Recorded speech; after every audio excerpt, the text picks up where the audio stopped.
though. I'm so excited to have with us Larry Sharpe. He's the National Organizing Director for American Values 2024, the RFK Jr. Super PAC. Larry, what's up? Hey, I'm so happy to be here. And I just heard what you said, and it makes a lot of sense. I live in Queens, New York. AOC is my congressperson. I accept your condolences. So that's where I live. Yes. And as I walk around here in Queens, a lot of people do support Harris. A lot do. But every single small business owner, my friend, you are correct, David. I go into the store, into the deli, and they're like, Harry. Like they get it. Like, yeah, we get it. But they would never put like a Trump sign out front. They would never do it because people won't come into their store. But you're right. You see a lot of small business owners are sitting here going, no. Enough is enough. Enough is enough. But I'll go one step further. You mentioned the idea of the youth. It's not just that. This election showed us something else. And that is America's tired of being scolded.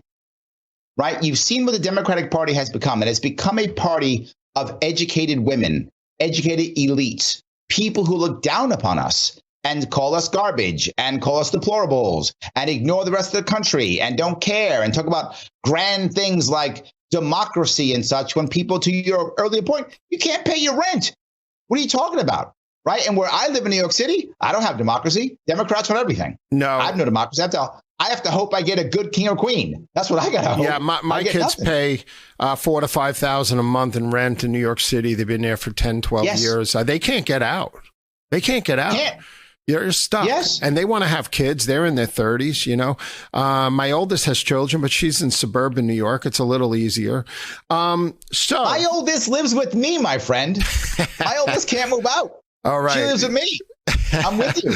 Yeah, that's a story all over the place. And sometimes it's good, but these people, need to pursue the American dream and the avenues should be there to do. One thing Giuliani did when he ran New York City, and I participated in it, was his incredible work with the Democrat Kathy Wild in the New York City Housing Partnership, gave people home ownership opportunities so they're not stuck in HUD rentals. The Jack 100%. Kemp enterprise zone stuff completely turned around Bushwick, Williamsburg, Bowler Avenue, Allerton, Bronx, you name it. Ownership mindset changes everything, my friend. You're totally correct. It changes everything. When people start thinking about owning, they start changing how they think about their careers, about their neighborhoods, about their families. And to your point earlier, I mean, you hit everything on the nose in your intro. People, if you can't own a home, even if you don't want to own one, but if you know you can't, it's demoralizing. There are people who can't afford a car. David, they can't afford a car.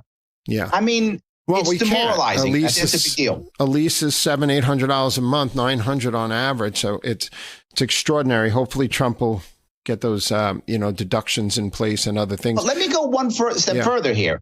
It's family, man. And the reason why the RFK piece worked so well for Trump, I'm not saying that Trump wouldn't have won without RFK Jr., but here's what I am saying. It would have never been so as decisive. Yeah. Trump's victory was decisive. And it was decisive because when RFK Jr. comes aboard, he's talking about not MAGA, but MAHA, right? Now you're merging those two. MAGA is the financial side, mostly, right? Getting the American dream going on, right? Making that happen, jobs, that kind of stuff. MAHA is fixing our individual families. It's the idea of we all have someone who's got a chronic disease in our life, whether it's us or our family members, someone we love, someone close to us. We all do. We want to have better food. We want to have better medicine. We want to have better freedom of choice for our own doctors and everything else that we have. We want that stuff. So with that in mind, MAHA does that. And here's the next thing it does. MAHA closes the female gap. MAGA can be very aggressive and male feeling emotionally. MAHA is for a family. MAHA brings the women in. It closes the feminine gap right there. They're all rushing now, coming into this kind of coalition. And I'm telling you, RFK Jr., you can see it with all the numbers he had. He represented about 5 million votes, give or take. Trump won the popular vote by 4. That 5 million made it decisive. RFK Jr.'s impact made Trump's victory decisive, and decisive victory is better for the country. I wanted to get into with you. We have about 3 or 4 minutes. So I was co-hosting a town hall for Steve Gruber. He was the host, sat down with RFK Jr. A lot of women in the audience, hundreds of people came out. And I fielded questions from the audience for him. What the lifespan, life expectancy for Americans started to drop in the 70s, right? Yes. What are the first 3 or 4 things RFK Jr. is going to do to help reverse this? And where in the administration will he fit? He has got to be able to handle the 3-letter administrations, not the FBI, CIA side, FDA, CDC, the CDC. FDA. He has to break the strength and the stranglehold of big agriculture. Huge piece. Second piece, big pharma. Those 2, he's got to break both of those. And then he's got to support small farmers. These 3 things are the key. Break the grip of big ag, break the grip of big pharma, and support small. I live in New York State. Small farmers across the United States are going under left and right. They can't. Why? It's federal issues. It's federal issues on who they can have their stuff slaughtered by, what they can sell, when they can sell it. It destroys them. Well, it goes further. What's happening?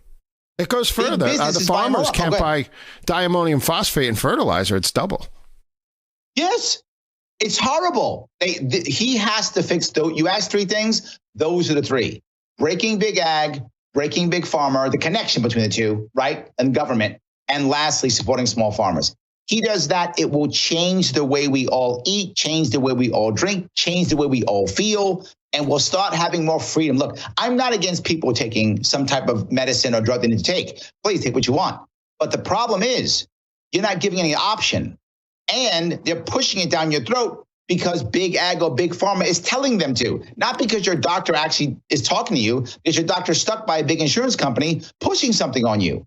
You should be able to make your own decisions on how you want to treat your own self within your own family. Hopefully that'll improve with RFK Jr. involved because, listen, you got to give credit to Big Pharma where it's due and life-saving drugs and cancer and stuff 100%. Like that. But, the mandates and all the other stuff's got to go out the window.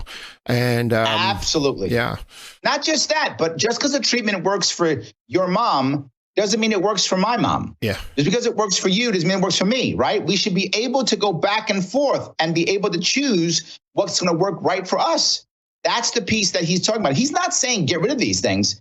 He's saying be honest and open with them and be able to have other options. Look, they shut people down during the lockdowns, right? They shut these voices out, and these voices could have helped people. Yeah. And we lost all of that. And how many people died from remdesivir, shutting down their bodies. And 100%. So, all right. I want to thank you so much for joining us. Tell our viewers where they can follow you and still get involved and support you. Absolutely. AV24.org is American Values 2024. See what we're doing. We're doing a lot of cool things there. You want to follow me? Just Google Larry Sharpe. I'm on all the things, YouTube, Facebook, Twitter, X, all the things. All right, everybody, Larry Sharpe. You're very sharp. Thank you so much. I'd love to have you back. Let's talk more. Perfect. Thank you. Thanks, Larry.